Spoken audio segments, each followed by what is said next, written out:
Um, so there's gonna be two. You see what had happened was stories here. So when the idea is brought up to Rogue, like, hey, you need to be the queen to kind of essentially keep him in check for going nuts, she has to go tell Gambit like her backstory about how this happened. And we kind of alluded to this already from 274. But yes, she gets trafficked by freaking Epstein here to over to Magneto, and she winds up spending her time there with him. She almost slipped up too, where when they were going through the markets in Genosha, it was like, yeah, he always said it would be like this. Who you talking? Well, who said? Oh, Xavier. Change the subject. And they go through these backstories here, and then Gambit's just burning his cards as she's telling the story.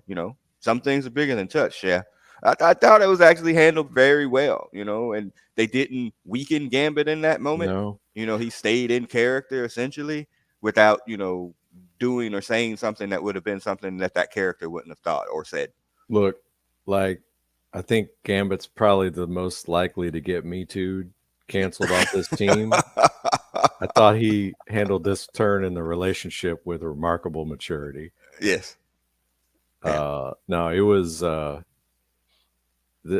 I mean, we'll play it forward, but this was, when this episode was coming on, because you can never. I have not had luck like finding out what the episodes are going to be, and Mm-hmm. so when I saw the title, I was like, didn't Gambit say that? What Gambit story were we telling Right. here? And you know, his big reveal is kind of lame with the role in the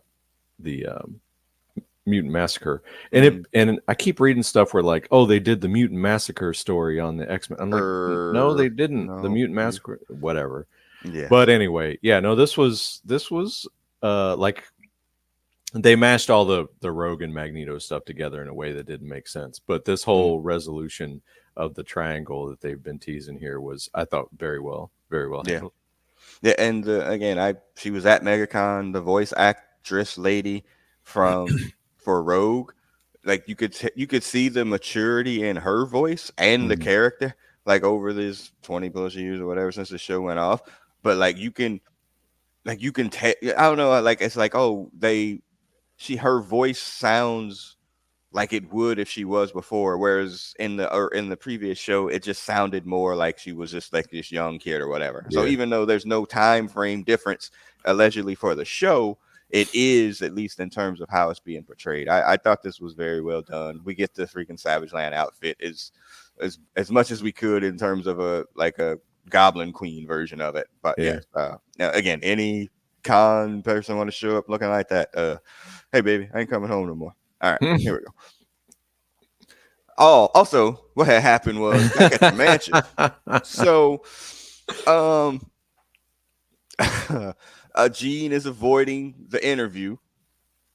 Scott's doing that interview, and I don't think I put the slide in here. We probably should talk about it. But she's having this conversation where she talks about the thing about holding back his powers, and they're doing this, kind of in a split screen between her and Cyclops. But as she's having this conversation with Logan, she's very confused. Cyclops is in his feelings about having to give up his son. They haven't been talking. There's all these things going on, but he has been talking, just not to you. You know, so Gene got in his mental browser history and and found out he had been talking to Madeline on the astral plane or whatever. Not a great bit, but she ain't no better because she out here kissing Logan. What did you think about this seed?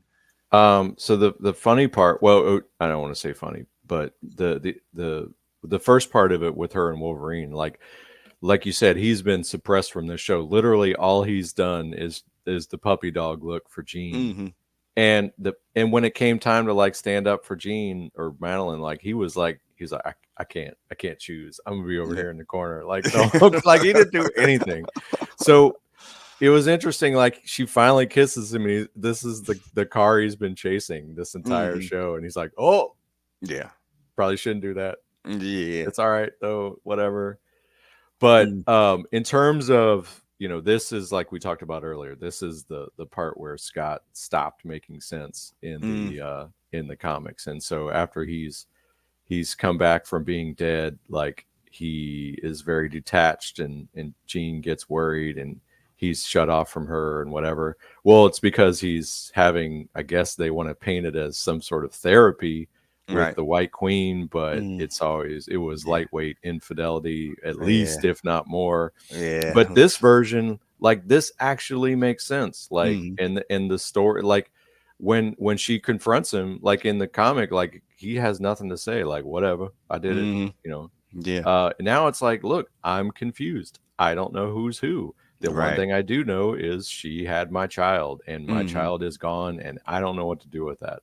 And so, like, it actually kind of makes sense that that he has this legitimate, like, issue Right. between Magneto, or Magneto, Right. Madeline, and Jean, and he's conflicted, and he's still making bad decisions, but Mm, it at least makes sense. And yeah. they've gotten to a point in the books in a way that makes a lot more sense than it ever did in the books. Yeah. It never made sense in the books. Like, I mean, at all. Because I mean, again, I think this might have been in our, we're not necessarily reading, but following along version of the show. Uh, like, oh, okay, so he would enter into a relationship with somebody that's a known manipulator. Oh, she's got to Yeah, be messing with his mind. Like, I mean, that was the whole story the entire time that they were there together. It was like Emma has to be messing with him because the Cyclops that we knew, loved, and grew up with would never enter into a relationship with that woman. do you But remember in when they first launched the new X-Men series with Jim Lee, how Psylocke was like messing with him, yes, and they just kind of dropped that story? yeah. Yeah, it's just, I mean, we on long time listeners would be like, "Hey, y'all used to talk about Scott being a horn dog," and he was like after Yeah, Gene died, like he was a full on horn dog there for a bit until he winds up, meeting and going this thing with Madeline Pryor, you know. So in that regard, yeah, Lee yes, Forrester, he was yeah, rolling through them. yeah, he was doing his thing. And so at that point, yes, it would have made sense. But like that whole story and even putting him and Emma together for as long as they did, which they Yeah, did for many years, which was still made no sense. Just yeah, it never did anything. And then we are seeing Scott's little turn to the dark side. I hope it's not to Racer X, but like, he is hurting and angry about his kid being dead, which he should be or gone. And he's, that interview with Trish Tilby, he's like, yeah, because you're normal. Like you wouldn't get it. Like, yeah. and he starts to go off, when she brings up, Nathan being gone. Why did you And lie? I'm trying to show yes. you. Why did you? Yeah, Yeah, yeah, yeah. And he goes off. And that's great. But also there's they there's should have time. got editorial approval before they Well, aired yeah. this. I don't know if And they were I live streaming these interviews or yeah, whatever, but yeah, this did yeah, I not know, do yeah. the X-Men any Yes. You need to sign this NDA, don't con. favors. Here's my thought. Okay, and I feel like this way going into whenever they get to casting this movie or whatever. I don't think like you didn't do what you did in these first few episodes to build this man back up after having him been so terrible in the comic books or whatever. You just kind of got him back to a normal version of himself in the comic books here recently too, to send him over to the Right. dark side again. So, like when that movie falls forward, you can't have him Racer X killing Xavier, doing all these things, but in the movie he's your version of Captain America, which is I Right. think where we're headed. Yeah. But because there's no Disney synergy in that regard, so I don't think we're gonna get there. But there's one place I definitely think we're going, but I don't think we're going there. Yeah. I mean, you turn the team when you don't have any villains left, and they have Yeah, not burned through. They have burned through zero villains in any sort of movie universe. So right. there's no reason to go to that. Yeah, it doesn't make any And if sense. they Like, do, God, please do not do AVX, because that's where that yeah, falls that apart didn't there help. too. Yeah. Oh God, God, you wouldn't think. All right. So yeah.